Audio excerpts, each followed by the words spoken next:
हाँ जी दोस्तों नमस्कार। स्टडी हंगर्स पर आपका बहुत-बहुत स्वागत है। आशा करता हूँ आप सभी बहुत अच्छे होंगे और अपनी तैयारी को एक नई दिशा दे रहे होंगे। साथियों अगर आप हमारे चैनल पर नए हैं तो चैनल को सब्सक्राइब करें और जो भी साथी शिक्षक भर्ती चयन परीक्षा की तैयारी कर रहे हैं, उनके साथ चैनल को शेयर भी करें। तो साथियों हम डिस्कस कर रहे हैं कक्षा 4 का पर्यावरण और इसी सीरीज को हम आगे बढ़ा रहे हैं और आज हम डिस्कस करेंगे चैप्टर 19, 20 और 21। तो पाठ 19 जो है उसका नाम है जड़ों का जाल। ठीक है, इसकी मैंने कंप्लीट प्लेलिस्ट भी बना दी है तो पूरे मतलब फर्स्ट चैप्टर से लेकर यहाँ तक पूरे आपके वीडियो आपको वहां पर देखने को मिलेंगे। ठीक है, और क्लास 3 की भी मैंने आपकी अलग से प्लेलिस्ट बना दी है। ठीक है, तो देखिए ये जो पाठ है इस पाठ में पूरी चर्चा हुई है जड़ों को लेकर।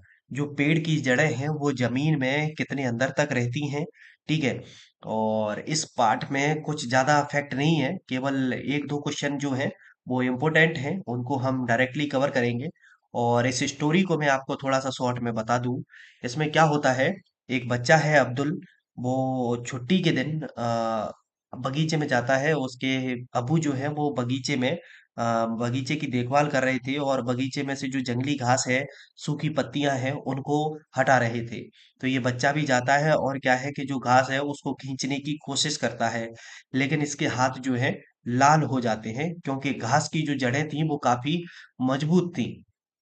ठीक है, तो इसमें देखिए आप ये चित्र आप देख पा रहे हो, इसमें ये पूरा जोर लगा के इनको खींचने की कोशिश कर रहा है और पास में ही एक क्या है कि एक मटर का पेड़ लगा होता है और इस पेड़ की ये जो टहनी के मतलब ये डंडी के किनारे जो खड़ा था वो गिर जाती है और ये पेड़ जो है मतलब टूट जाता है। और देखिए यहाँ से ये बच्चा कोशिश कर रहा है पूरी ताकत से और घास को निकाल लेता है। ठीक है, और घास को निकालने में इसके जो हाथ हैं वो लाल हो जाते हैं। तो इसके पिता इससे कहते हैं कि इसकी जो जड़ें हैं वो काफी मजबूत है। ठीक है, अब देखिए क्या है कि अब्दुल को याद आया कि सलाद के लिए कुछ मूलियां निकालनी है। अब्दुल मूलियां उखाड़ने लगा। उसने सोचा क्या ये भी जड़ें हैं। अब्दुल ने कुछ ही मूलियां उखाड़ी थी कि बहुत तेज आंधी बारिश होने लगी। उन्होंने मूलियों को उठाया और घर की ओर भागे। वे अभी घर पहुंचे ही थे, अचानक आंगन में खड़े नीम के पेड़ की टहनी टूटकर गिर गई। अब्बू बाल बाल बचे। वे दोनों अम्मा के साथ चाय पीने बैठ गए। अब्बू बोले पौधे सूखे जा रहे थे, अब बारिश हो गई है, सो हमें पौधों को पानी देने की जरूरत नहीं है। हम अब आराम से बैठकर लूडो खेल सकते हैं। तो उसके पिता कह रहे हैं कि अब बारिश हो गई है तो अब हमें क्या करना है, मतलब जो पौधे थे वो सूख रहे थे, अब इनमें हमें पानी देने की आवश्यकता नहीं है, इनको बरसात से पानी मिल जाएगा। अब ये बच्चा सोच रहा है कि ठीक है इनको तो मिल गया, लेकिन जो बड़े-बड़े पेड़ पेड़ होते हैं, जो आंगन में जैसे पेड़ खड़ा है या और भी बहुत बड़े पेड़ हैं, तो इनको पानी कैसे मिलता है? तो ठीक है, तो इनकी जो जड़ें हैं, वो ज़मीन में काफ़ी गहराई तक होती हैं, तो वो ज़मीन से पानी एब्ज़ॉर्ब करती रहती हैं। ठीक है? चलिए अब डायरेक्ट आगे बढ़ते हैं। अब यहाँ पर देखिए ये चित्र दी गए हैं, सब्जियाँ दी गई हैं। और आगे बढ़ते हैं। अब बच्चे का जो जो अब्दुल है इसके दिमाग में एक ही चीज चलती रहती है कि ये दीवार पर एक ये पेड़ उगाया है तो इसकी जड़ें दीवार में कितने अंदर तक होंगी, इसको पानी कहाँ से मिलता हुआ। बच्चे हैं तो तमाम प्रकार की कल्पनाएं बच्चों के दिमाग में आना स्वाभाविक है। ठीक है, अब देखिए यहाँ पर एक फैक्ट हमें मिलता है, पौधे जड़ों द्वारा पानी कैसे लेते हैं, यह इस उम्र के बच्चों के लिए समझना कठिन है क्योंकि कक्षा 4 में बात कर रहे हैं हम। फिर भी यह आवश्यक है कि उन्हें इस बारे में सोचने के अवसर दिए जाएं। बच्चों का चिंतन अलग-अलग स्तर का होता है।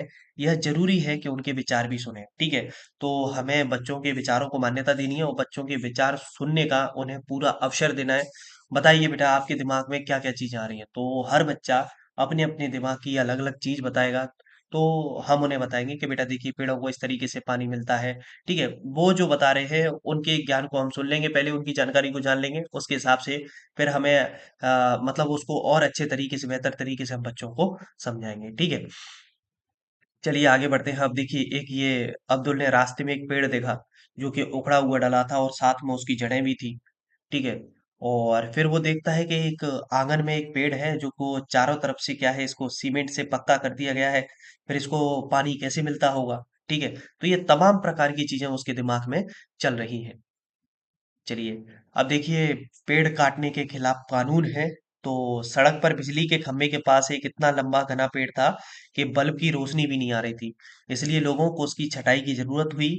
ऐसा करने के लिए भी लोगों को इलाके के सरकारी दफ्तर से लिखित मंजूरी लेनी पड़ी।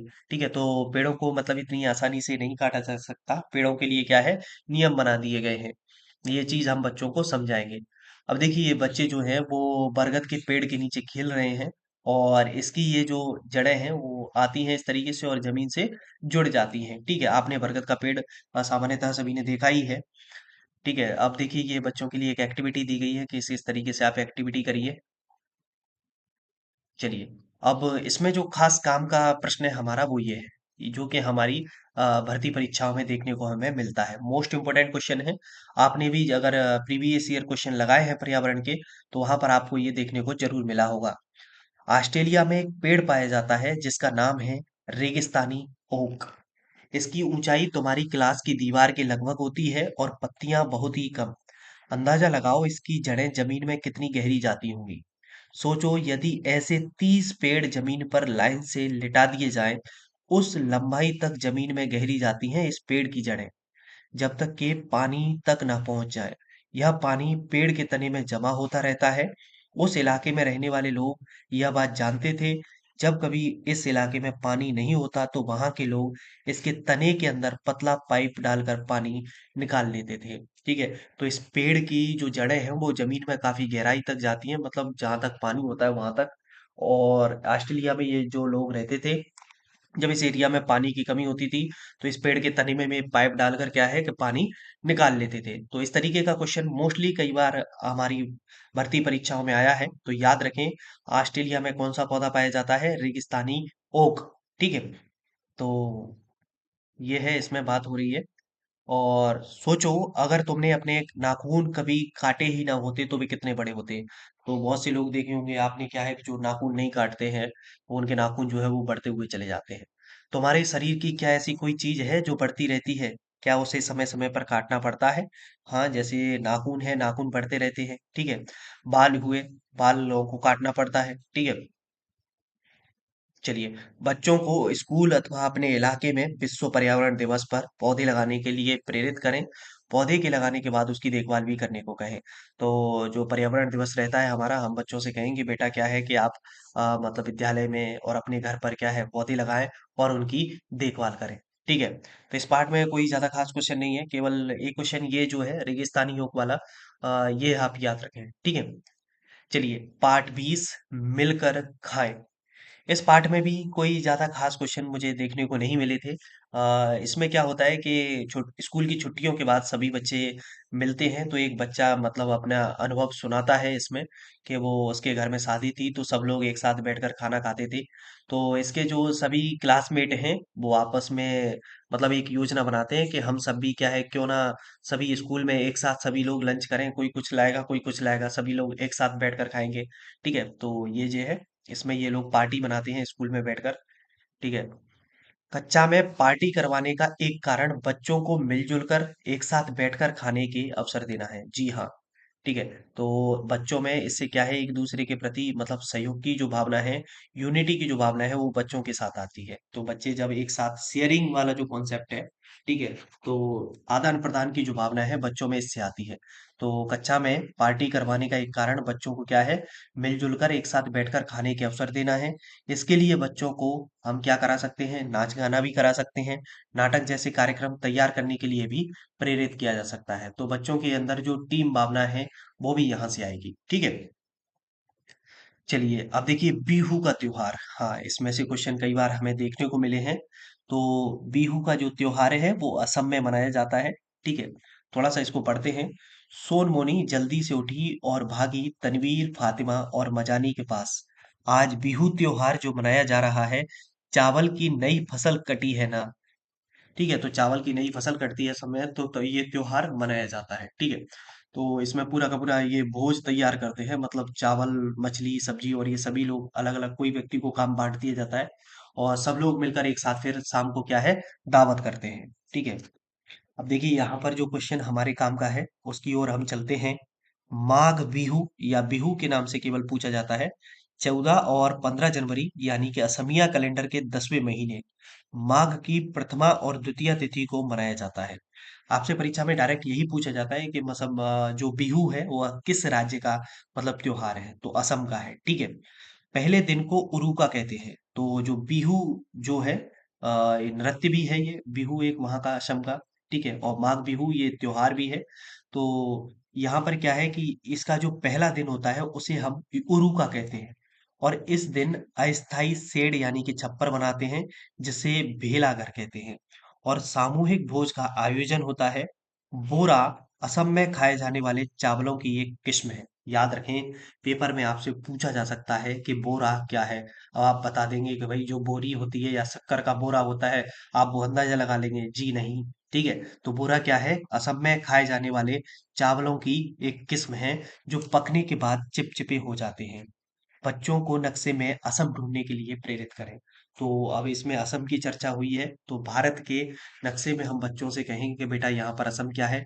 तो आप एक चीज देख पा रहे होंगे, जैसे जैसे जिस पाठ में जिस राज्य का नाम आता है, तो वहां पर बच्चों को उस राज्य से परिचय भी कराया जा रहा है कि बेटा भारत के नक्शे में ये राज्य कहाँ है। तो संपूर्ण भारत की उन्हें क्या हो जाए, समझ विकसित हो उनके अंदर, वो पहचानने लगे कौन सा राज्य कहाँ है, ठीक है।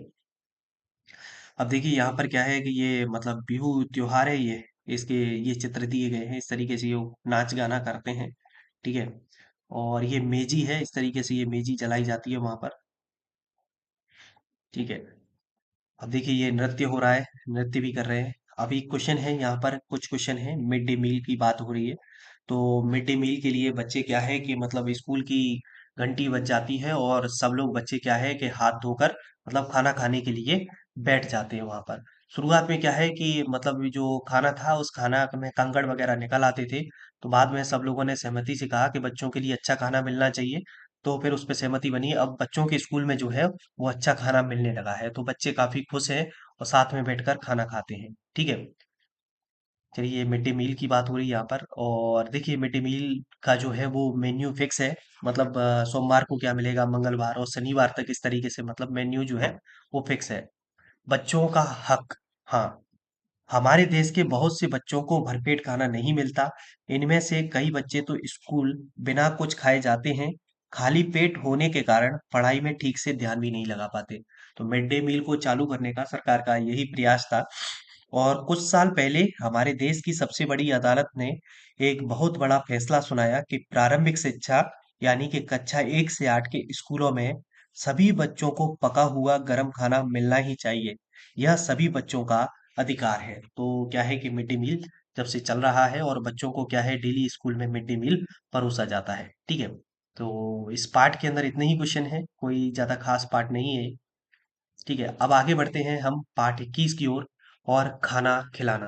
देखिए इस पार्ट को मैंने देखा तो इस पार्ट में कोई, ये जो पार्ट हैं लास्ट के जो पार्ट आते जा रहे हैं इनमें क्वेश्चन थोड़े से कम देखने को मिल रहे हैं, मतलब एक एक दो दो फैक्ट देखने को मिल रहे हैं। तो हम केवल उसी को कवर कर रहे हैं ना, हम पूरे के पूरे पार्ट को पढ़ने की आपको आवश्यकता बिल्कुल भी नहीं है। तो जो इंपॉर्टेंट फैक्ट है उनको ही कवर करके चलिए।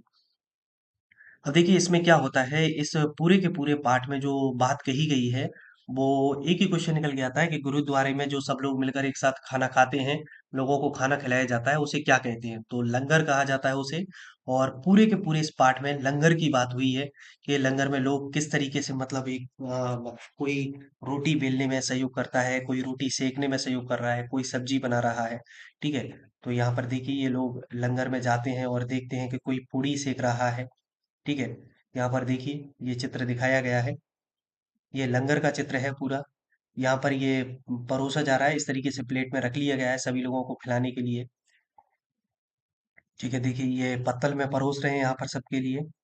कुछ भी नहीं है, वही सेम स्टोरी है, मतलब बच्चे इसमें देखते हैं, बच्चे इसमें किचन में चले जाते हैं और बच्चे साथ में इस लंगर में इनका सहयोग करवाते हैं कि हम भी आपका सहयोग करेंगे, ठीक है। तो ये जो क्वेश्चन था ये था, वो गुरुद्वारे में एक साथ मिलकर खाना पकाने और खाने को लंगर कहते हैं, केवल एक ही क्वेश्चन है, ठीक है। अब देखिए इस लंगर का पूरा चित्र इसमें दिया गया है कि यहाँ पर ये रोटियां सेकी जा रही हैं, ठीक है। ये कोई सब्जी बना रहा है, कोई कुछ सहयोग कर रहा है, कोई परोस रहा है। ये सब लोगों का एक मतलब ये एक सामूहिक सहयोग यहाँ पर बताया गया है, ठीक है। बस इस पार्ट में इतना ही था। ठीक है, मुलाकात करेंगे फिर अगली वीडियो में। जब तक आप सभी अपना ख्याल रखिए। जय हिंद, जय भारत।